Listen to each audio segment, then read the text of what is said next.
Buat teman-teman yang kemarin kepo soal Kang Arya Sena, ini ada banyak pertanyaan dari teman-teman yang memang saya ajukan langsung sama beliau. Yang pertama, apa kabar Bunga sekarang? Kang Arya langsung menjawab, Bunga baik-baik saja dan sudah menikah dan memiliki 2 anak. Dia bekerja di salah satu salon ternama di Jakarta. Setelah kejadian tersebut, dia malah memiliki visi yang lebih tajam daripada yang lain. Kemudian pertanyaan dari teman-teman juga, sosok nenek yang memegang tongkat ular itu apakah ada hubungannya dengan Nyi Blorong? Kang Arya kemudian menjawab singkat, mengenai sosok makhluk yang kita jumpai di area Gunung Slamet, saya tidak tahu apakah ada hubungannya dengan Nyi Blorong atau tidak. Yang jelas, sosok itu cukup ditakuti oleh penduduk sekitar. Pertanyaan ketiga dari teman-teman, sepenglihatannya Bang Arya, apakah Gunung Slamet itu memang gunung paling horor atau ada gunung yang lain yang lebih horor menurut Kang Arya Sena? Kang Arya menjawab, nggak cuma Slamet sih, hampir semua gunung itu seram dan angker, tergantung bawaan kita aja selama di sana, atau mungkin memang sudah bagian dari cerita hidup kita untuk mengalami kejadian mistis di gunung itu. Saat teman-teman bertanya, apakah Bang Arya punya khodam atau leluhur yang mendampingi abang, kok bisa melihat hal gaib? Bang Arya menjawab, Alhamdulillah saya tidak memiliki khodam atau pegangan apapun. Hanya saja dari kecil sudah sering melihat penampakan makhluk astral dan kadang bersinggungan tanpa disengaja. Dan pertanyaan yang terakhir, selain cerita Gunung Slamet, adakah cerita horor abang yang juga sangat menyeramkan? Bang Arya menjawab, ceritanya banyak. Hampir setiap pendakian saya selalu ada bumbu horor yang luar biasa. Bisa langsung dicek di fanpage cerita pendakian.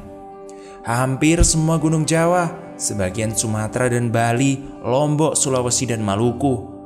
Dan buat teman-teman, terima kasih.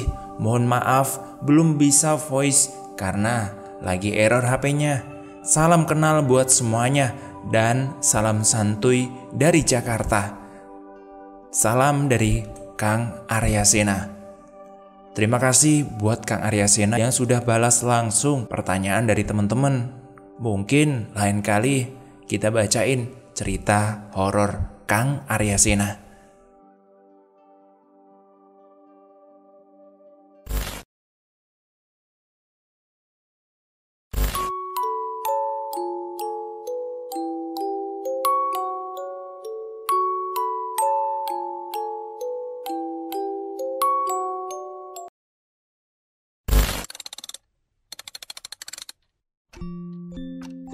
Mereka mengincar bayi-bayiku.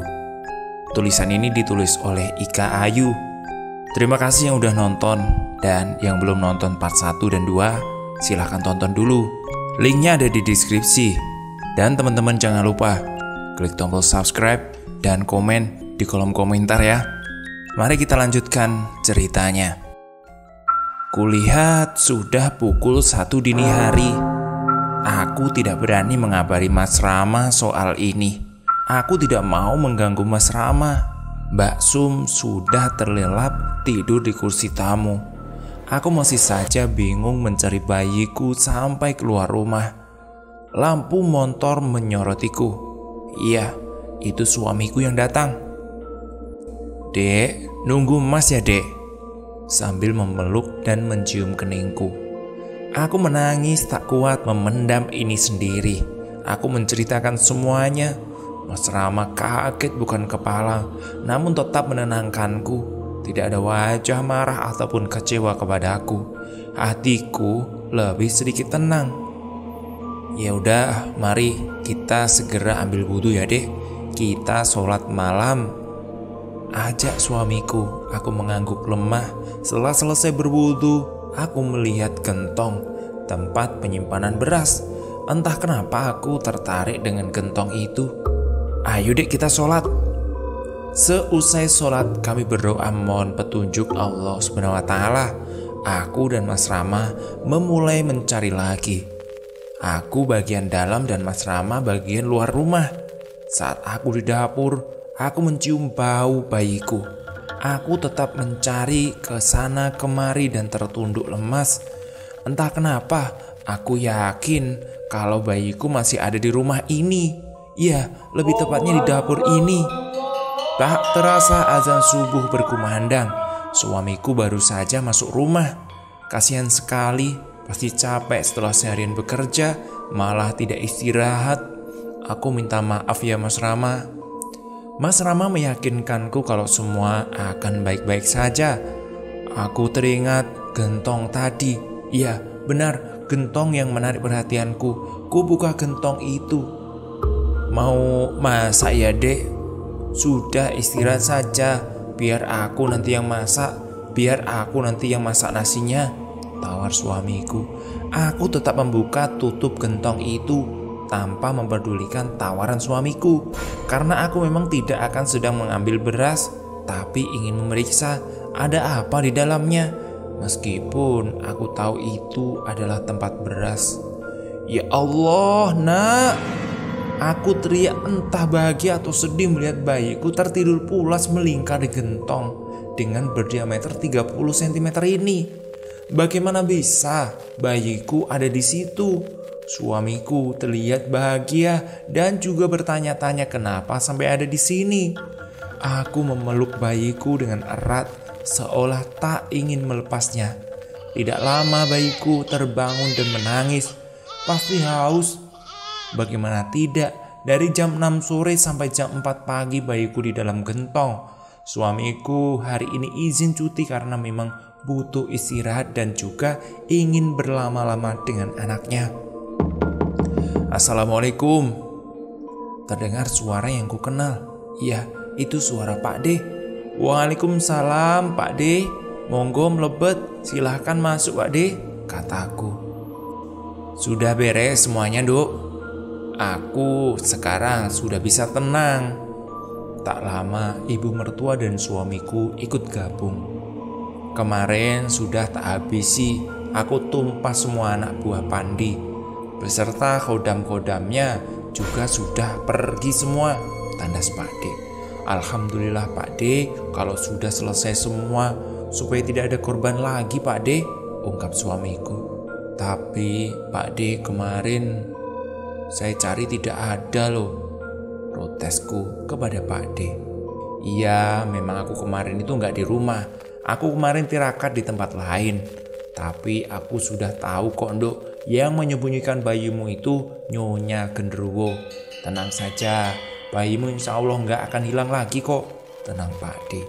Ibu mertuaku menyela. Bojone dek wingi, piye Pak D? Belum selesai ibu bicara. Oh, yang mindah bayi ke perut orang lain itu ya? Sudah ketemu kok. Makanya aku berangkat tirakat saat itu. Itulah Pandi, tidak hanya jual bayi, tapi juga memelihara tuyul dia itu, potong Pak D. Oh, begitu ya. Jadi yang nyuri padi 5 karung itu peliharaannya si Pandi Pak D. Wah, kurang ajar bener orang itu ya. Ibu mertuaku sedih teringat ketika kejadian malam itu. Malam saat ayah mertuaku tiada. Ya, tuyul Pandi yang memindahkan padi milik Cak Dikin. Caranya dengan mengangkut menggunakan makhluk kecil bolak-balik sampai 5 karung habis, terang Pak D. Berarti Pak Pandi sudah meninggal Pak D? Tanya suamiku. Pak D hanya tertawa kecil. Mati? Kok penak mati? Ya nggak mati lah, enak bener mati. Ya nggak bisa mati sebelum waktunya mati.